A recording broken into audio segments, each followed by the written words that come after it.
朋友们，今天看到一个老外发的视频还挺有意思的。他说了一个观点，他认为美国川普绑架马杜罗，控制委内瑞拉石油，是为了破坏中国的能源供应链，为了跟中国最终来一场终极 PK 做准备。深陷俄乌战争泥潭的俄罗斯，不久前跟以色列导弹对轰，现在又遇到了民众上街抗议政权动荡不安的伊朗，包括委内瑞拉，他们都是中国能源供应的稳定合作对象。但是现在他们都变得不稳定了，中国的能源布局受到了极大的影响。那这个人说的现象倒是没错，的确呢，美国一直在搞事，在客观上对中国的能源供应也造成了极大的影响。但是你要说美国，尤其是川普，就是为了准备跟中国的终极大 PK， 所以才搞出这些布局，我觉得不太现实。毕竟呢，真正的战争靠的是军事生产能力，而非能源供应。而且再怎么样，中国毕竟和俄罗斯和中亚都是邻国，基础的能源保障还是有的，不至于到能源伤筋动骨的地步。不过呢，他的视频观察角度还是挺有意义的，也让我们要更加的重视美国对中国能源供应线的稳定造成的巨大威胁。其实呢，自从川普上台以来，美国开始加强对全球海上运输线的掌控。就在抓捕马杜罗得手之后，尝到甜头的美国打算把拦截货船这一套用到全世界海陆航线上，确保美方利益，也对中国全球海运通道造成巨大影响。1月6号，美国军事观察杂志对外发文称，在完成委内瑞拉军事行动之际，美军正加快海上登船拦截行动训练。据报道，美国海军陆战队第22远征队已经在加勒比海进行了演练，而演练过程先是武力威慑，然后执法艇抵近，直升机锁降，在清理目标船只舱室后扣押船员和货船。值得一提的是，美军的演练将不只局限在加勒比海地区，未来还将延伸到大西洋、印度洋、太平洋等地。按照美国海军学会智库的建议，如果中美关系进一步恶化，美国可以通过这种方式扣押或者袭击中国在全球的商用船只。美国认为这一种模式不属于军事范畴，可以在不引发同中国军队冲突的情况下，切断中国海上贸易，实现远程封锁，并且制衡中国。实际上，美国打算通过骚扰中国船队来实现对华制衡的计划并非空穴来风。作为全球第2大的海运船队，中国目前已经有商船超过 18.5 万艘，年均发货量超过29亿吨，航线范围覆盖各大洋，一旦遭到打击，将严重影响国内外经济和能源供给。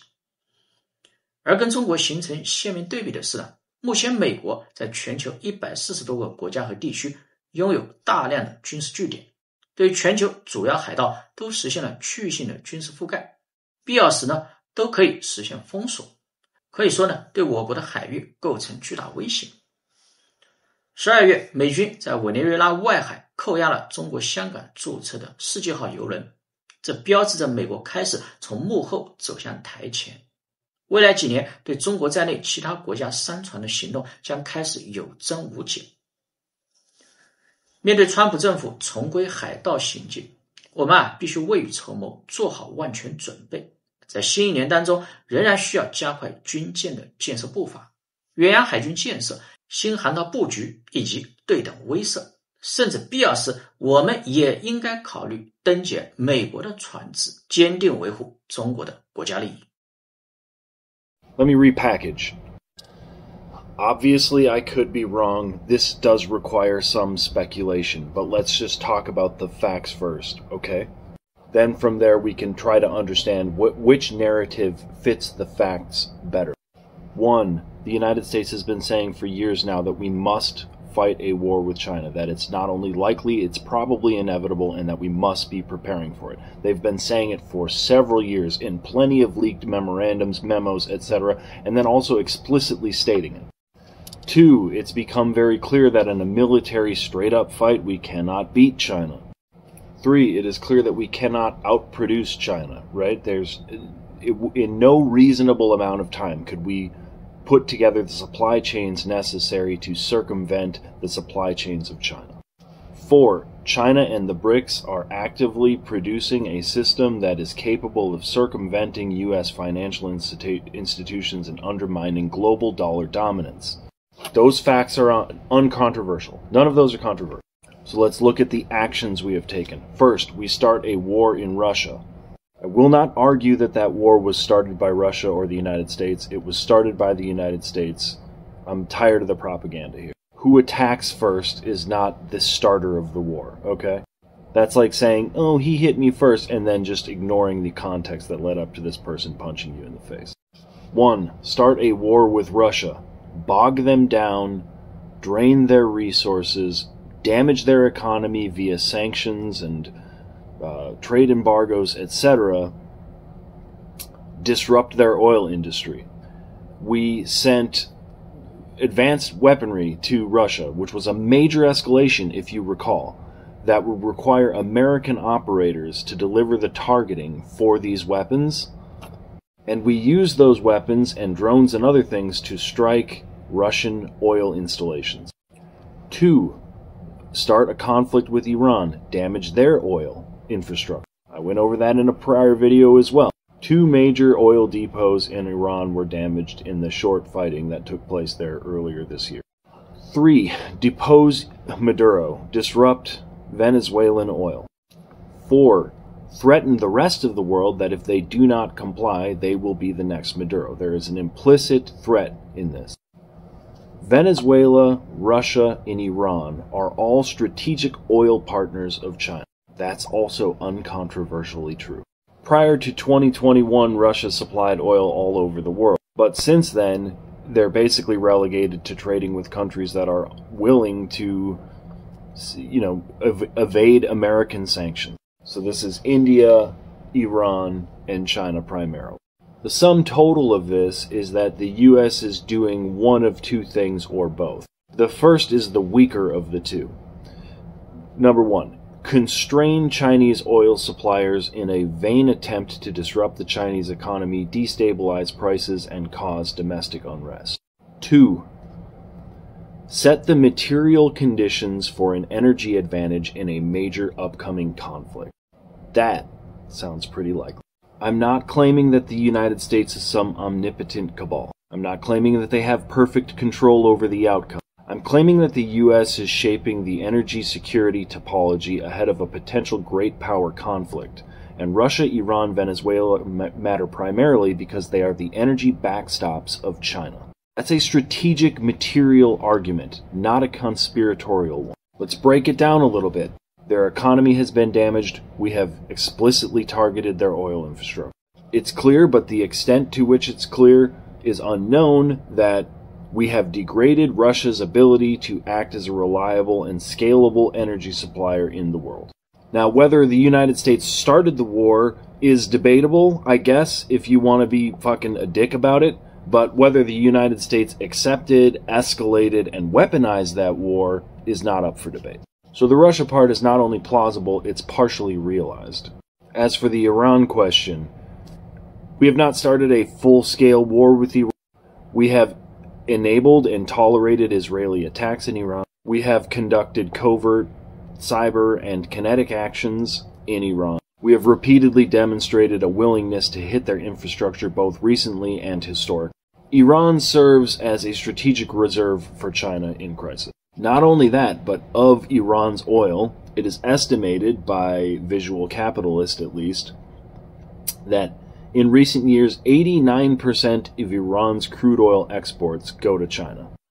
So the recap of Iran is that it's partially executed and it's ready to be escalated at any time. Now on to Venezuela. It's not about taking their oil. Oil is already too cheap at current prices to make doing so profitable or worth the time and effort. We're not just going to grab a bunch of Venezuelan oil and then stop producing domestically in the United States. And we're not going to flood the market with even cheaper oil, further destroying our own profitability domestically. This is about denying their oil. And since 90% of Venezuelan oil goes to China, that's what this is about. It's not subtle that Trump basically admitted that this is a threat to the rest of the world. Minimally, he's trying to signal to the rest of the world that the United States will take unilateral action and will go straight after a leader. He's basically just rehashing an older American playbook, but like in front of everybody for everybody to see. Not clandestinely, just like, this is what we're doing now. If you don't think that world leaders are going like, oh, fuck, that doesn't look good. You don't think these people are quaking in their boots after watching this? I can't help you. The world is already oversupplied with oil. It's not about taking oil. This is about wartime positioning. As for just constraining oil to China, China can produce so many electric cars that would offset their total oil needs on a year-to-year basis. They have a massive, massive, massive strategic reserve that lasts several years. At current consumption, they also can produce their own oil domestically. They also share a fucking border with Russia. They could produce a pipeline with Chinese workers going through Siberia in relatively short order and completely unfuck this problem. Constraint is useful, but limited. It's no mystery, though, that China's current strategic Achilles heel is the import of oil. By degrading Russia, Iran, and Venezuela's ability to supply China with oil, it narrows China's ability to pivot here. The U.S. is shaping the pre-war material conditions on which China can wage an effective defense. And I will reiterate here that the United States has repeatedly framed the war as likely, inevitable, within the decade, shifted planning horizons to the 2027-2030 window, reoriented forces towards the Indo-Pacific region, primed U.S. allies like Japan and the Philippines. They're preparing psychologically, they're shaping alliances, and they're pre-positioning the material conditions of the war. Energy security is always part of wartime planning. Now, the counter-argument, the best one that I can imagine, is the U.S. is less coherent and less competent than my model assumes. But the thing is that emergent behavior in a system with shared incentives still produces the same directional outcomes that we're seeking. We don't need some omnipotent mastermind pulling the strings here. All of these things just converge on China must be constrained, and part of doing that is constraining their energy, and part of constraining their energy gives the United States hopefully a massive material advantage in the upcoming conflict that we have signaled explicitly over and over and over and over again for the last 5 to 10 years.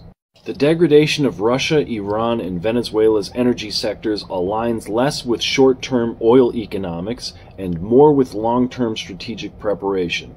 As key energy partners of China, their weakening reduces China's resilience in a future conflict, suggesting that current policies are at least partially oriented towards shaping wartime energy conditions rather than maximizing market efficiency. That's the heart of this thesis. Now, having said all that, I think it's doomed to failure. I think maybe the U.S. had a shot at this 10 years ago. But at this point, were this war to pop off, what's going to happen is that it's going to become really clear really quickly that the United States lacks the productive capacity to maintain any sort of protracted war. And at that point, once the United States shows weakness, all of the people who followed them into war thinking that, they have to get on the United States' back or risk being the next Maduro are going to turn on the United States.